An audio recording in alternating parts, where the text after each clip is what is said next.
괴물 김민재, D17 바이에른 뮌헨, 지난 경기의 아쉬움을 만회했다. 바이에른 뮌헨은 4일 한국 시각 덴마크 코펜하겐 팔켄 스타디움에서 벌어진 코펜하겐과의 2023에서 2024 시즌 유럽 챔피언스리그 조별리그 2차전서 2대1 역전승했다. 조별리그 2연승에 성공한 바이에른은 UCL 조별리그 15연승 및 36경기 연속 무패 행진이라는 대기록을 이어갔다. 코펜하겐은 1무 1패다.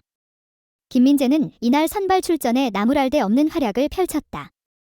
김민재는 최근 위기였다. 바이에른은 1일 독일 라이프치히 레드불 아레나에서 열린 라이프치히와의 2023에서 2024 시즌 독일 분데스리가 6라운드에서 2대2 무승부를 기록했다.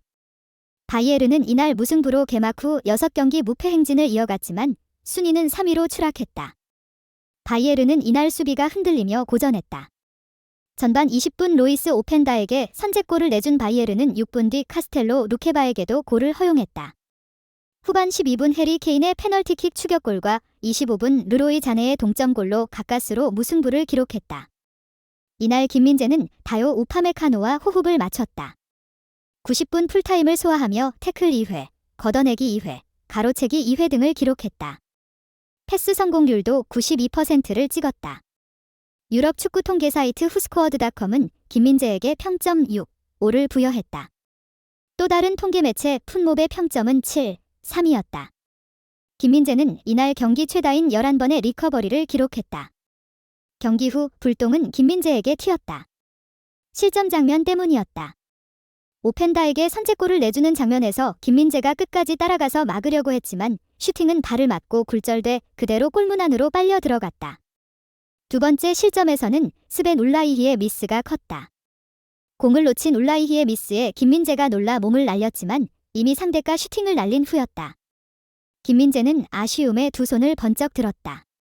토마스 투헬 감독은 계획을 시행하고 공간을 찾는데 시간이 걸렸다. 실수도 너무 많았다. 경기가 너무 느리고 정적이었다. 엉성한 수비도 있었다. 그래도 후반에는 더 좋아졌다. 정신력, 경기 속도, 투지 등이 나아졌다. 우리가 돌아올 자격이 있었던 이유라고 했다. 독일 키커는 투헬 감독이 선제 실점 상황에서 뮌헨의 수비 듀오인 김민재와 우파메카노를 직접적으로 비판했다고 전했다.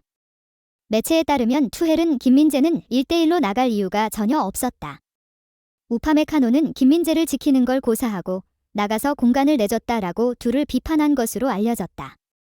이런 상황 속 독일 레전드 로타어 마테우스까지 가세했다. 마테우스는 바이에른과 독일 대표팀의 전설적인 존재다. 그는 스카이 스포츠를 통해 김민재는 아직 우리가 기대했던 것에 근접한 기량은 아니며 바이에른의 불안 요소라고 비판했다. 이어 그는 분데스리가에 익숙해져야 한다. 김민재가 나쁘다는 것은 아니지만 이탈리아에서 그가 해낸 업적을 고려하면 내가 그에게 거는 기대에 아직 부응하지 못하고 있다고 했다. 마테우스가 친 김민재였던 것을 감안하면 이례적인 비판이다. 그는 김민재가 바이에른행을 확정짓기 전인 지난 6월 개인 칼럼을 통해 김민재는 정말 좋은 이적이 될 것이라고 밝힌 바 있다. 마테우스는 김민재는 정말 좋은 이적이다.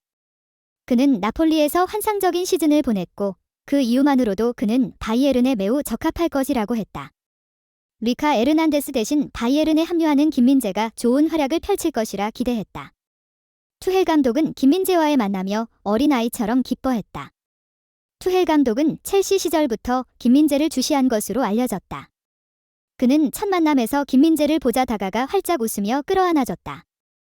투헬 감독은 김민재와 손을 맞잡고 인사를 나누고는 볼까지 쓰다듬었다. 얼마나 김민재를 원했는지 볼 수 있는 대목이다. 투헬 감독은 만나서 반갑다. 정말 기쁘다. 넌 정말 잘할 거다. 확신한다는 말을 전했다.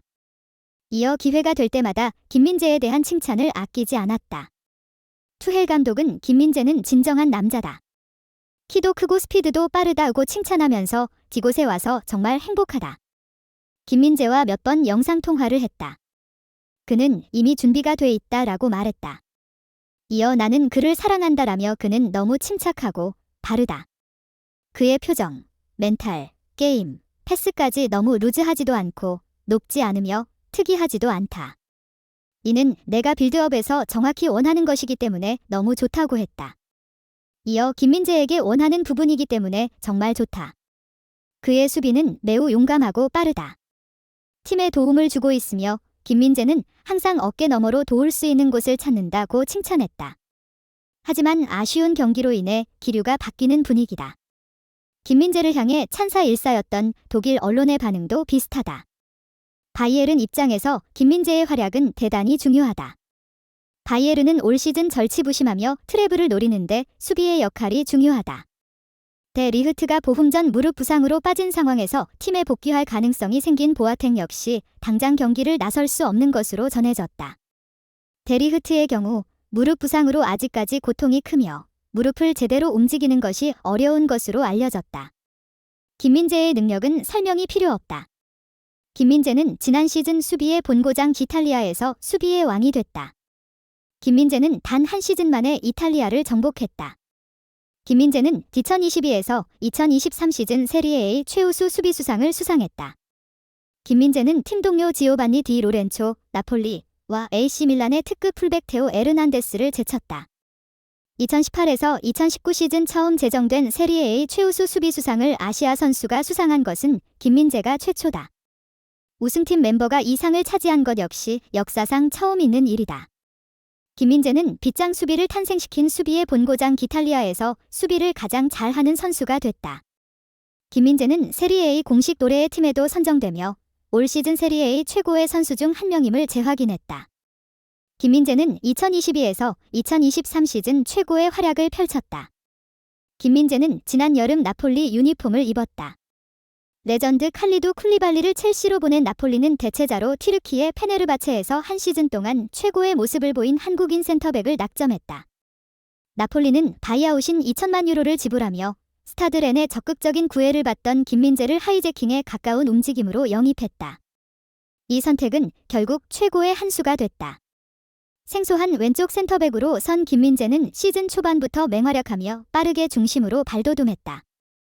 지난해 9월 김민재는 세리에 A 이달의 선수에 뽑혔다.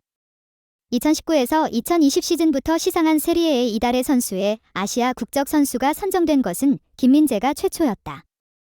10월에는 이탈리아 축구선수협회 선정 이달의 선수상 영광을 안기도 했다. 초반부터 강한 인상을 남기며 철기둥이라는 별명까지 얻었다.